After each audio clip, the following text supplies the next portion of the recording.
उत्तर प्रदेश के यशस्वी मुख्यमंत्री योगी आदित्यनाथ की मां को राज्य उत्तराखंड में स्थित ऋषिकेश एम्स में भर्ती किया गया है।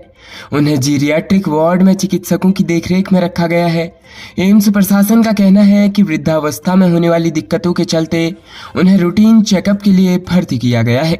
योगी आदित्यनाथ की मां सावित्री देवी उम्र 85 वर्ष को मंगलवार दोपहर करीब 12 बजे एम्स के जीरियाट्रिक वार्ड में भर्ती कराया गया।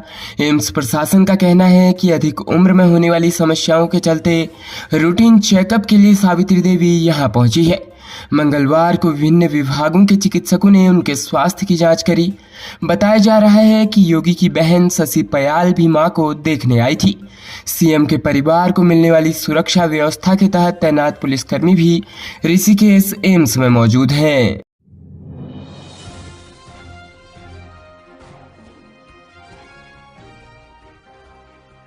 राज्य उत्तराखंड के लालकुआ में हुई मारपीट में गंभीर रूप से घायल युवक की सुशीला तिवारी अस्पताल में इलाज के दौरान जान चली गई। परिजनों की ओर से मंडी पुलिस चौकी में अज्ञात लोगों के खिलाफ तहरीर दी गई है। बताया जा रहा है कि गोरा पड़ाव के पास अज्ञात लोगों ने युवक के सिर पर गंभीर वार किया था। नारायणपुरम हल्दीचौड़ निवासी संजय पांडे मोटा हल्दू में एक कंपनी में कार्य करता था। परिजनों के अनुसार 7 मई को वह ड्यूटी के बाद घर नहीं लौटा। पता चला कि वह अपने दोस्त के साथ गोरा पड़ाव आ गया था। वहां अज्ञात लोगों ने संजय पांडे के सिर पर हथियार से हमला कर दिया। मारपीट में उसके दोस्त को गंभीर चोटें आई। इस दौरान दोस्त वहां से भाग गया। जब लोगों को संजय सड़क पर गिरा दिखाई दिया तो 108 एम्बुलेंस की मदद से उसे सुशीला तिवारी अस्पताल अज्ञात में भेजा गया। दूसरे दिन उसके दोस्त ने संजय के परिजनों को पूरी घटना बताई। 7 मई से संजय का एसटीएच में इलाज चल रहा था। सोमवार को इलाज के दौरान उसकी जान चली गई। परिजनों की ओर से अज्ञात हमलावर के खिलाफ मंडी पुलिस को तहरीर सौंपी गई है। संजय पांडे के घर में मां और 2 साल की बच्ची है।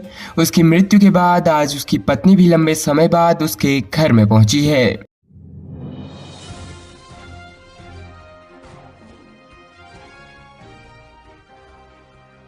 प्रदेश के उत्तरकाशी में पुरौला पंचायत क्षेत्र के अंतर्गत एक निजी इंटर कॉलेज के अध्यापक ने अपने ही विद्यालय की एक छात्रा के साथ दुष्कर्म करने का मामला प्रकाश में आया है। छात्र को मंगलवार दोपहर को गंभीर अवस्था में उपजिला चिकित्सालय पुरौला में भर्ती कराया गया, जहां से प्राथमिक उपचार के बाद हायर सेंटर देहरादून रेफर कर दिया गया। वहीं आरोपी शिक्षक की तलाश में पुलिस जगह जगह दबिश देने में जुटी है।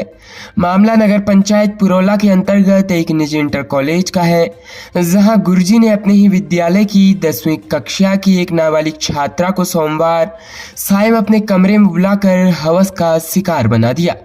मंगलवार जब छात्रा की तबीयत बिगड़ी तो गंभीर हालत में उपजिला चिकित्सालय में भर्ती कराया गया, जहां से गंभीर हालत को देखते हुए प्राथमिक उपचार के बाद देहरादून रेफर कर दिया गया। दूसरी ओर घटना को लेकर जब छात्रा के परिजनों को पता चला तो छात्रा के चाचा ने थाना पुरौला में तहरीर सौंपी।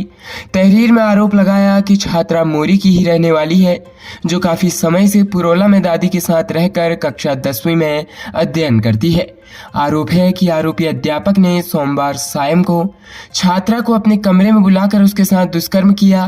तहरीर में कहा गया है कि जब छात्रा की तबीयत बिगड़ी तो आरोपी अध्यापक ने उसे उपजिला चिकित्सालय पुरौला में भर्ती करा दिया तथा स्वयं फरार हो गया। जब मामले में परिजनों को पता चला तो वह छात्रा को देखने अस्पताल पहुंचे, जहां गंभीर हालत को देखते चिकित्सकों ने प्राथमिक उपचार के बाद उसे हायर सेंटर रेफर कर दिया। थानाध्यक्ष मोहन कठेत ने बताया कि आरोपी शिक्षक राकेश कुमार पुत्र विजेंद्र लाल निवासी देवजानी मोरी का रहने वाला है तथा काफी समय से विद्यालय में बतौर अध्यापक है। सोमवार को छात्रा के चाचा की तहरीर में आरोपी अध्यापक पर दुष्कर्म करने का आरोप लगाया है।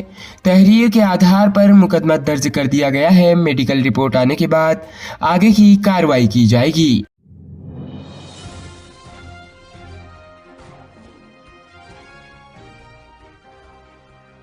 प्रदेश के रुद्रपुर में किच्छा मार्ग स्थित एक मोहल्ले में छत पर कपड़े लेने गई किराएदार महिला से दुराचार करने में नाकाम होने पर मकान मालिक ने जान से मारने की नीयत से महिला पर फायर झोंक दिया।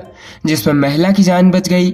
मामले की जानकारी पुलिस को दे दी गई है। पीड़िता का कहना है कि वह मूल रूप से उत्तर प्रदेश की निवासी है, यहाँ पर किराए पर रहती है और मेहनत मजदूरी कर अपना जीवन यापन करती है। गत रात लगभग 10 बजे छत पर कपड़े लेने गई तो पहले से ही घात लगाकर बैठा मकान मालिक व उसके अन्य दो साथियों ने जबरन उसे पकड़ लिया और गलत नीयत से एकांत में ले जाने लगे। उसने इसका विरोध किया और धक्का देकर नीचे भागने की कोशिश की तो मकान मालिक ने उससे मारपीट शुरू कर दी। तमंचा निकालकर उसके सीने पर रख दिया और गोली मारने की धमकी देने लगा। जब उसने वहां से भागने की कोशिश की तो मकान मालिक ने अपने तमंचे से फायर झोंक दिया। फायर की आवाज सुनकर घर के लोग छत पर आ गए, तब जाकर उसकी जान व इज्जत बच पाई। उसे अपनी जान माल का खतरा बना हुआ है।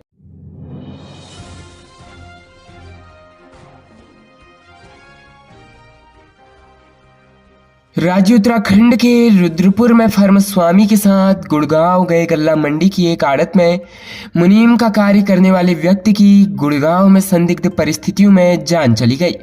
उसका शव यहां पहुंचने पर परिजनों में कोहराम मच गया। जानकारी के अनुसार भदईपुरा निवासी 42 वर्षीय वेद प्रकाश पुत्र श्यामलाल गल्ला मंडी में एक आड़त पर मुनीम का कार्य करता था। बताया जा रहा है कि आड़त स्वामी सोमवार को कार चालक के रूप में उसे अपने साथ गुड़गांव लेकर गया था, जहां खाना खाने के बाद मध्य रात्रि अचानक उसकी तबीयत खराब हो गई। उसे उपचार के लिए निजी चिकित्सालय ले जाया गया, जहां से एम्बुलेंस द्वारा सरकारी चिकित्सालय ले जाने के दौरान मार्ग में वेद प्रकाश ने दम तोड़ दिया। शव के यहां पहुंचने पर उसके परिजनों में कोहराम मच गया। परिवार में मृतक की पत्नी प्रीति, पुत्री तथा पुत्र है। परिजन वेद प्रकाश की मौत को संदिग्ध मान रहे हैं। घटना की सूचना पर पूर्व विधायक राजकुमार ठुकराल ने मृतक के निवास पर पहुंचकर परिजनों को ढांढस बंधाया है।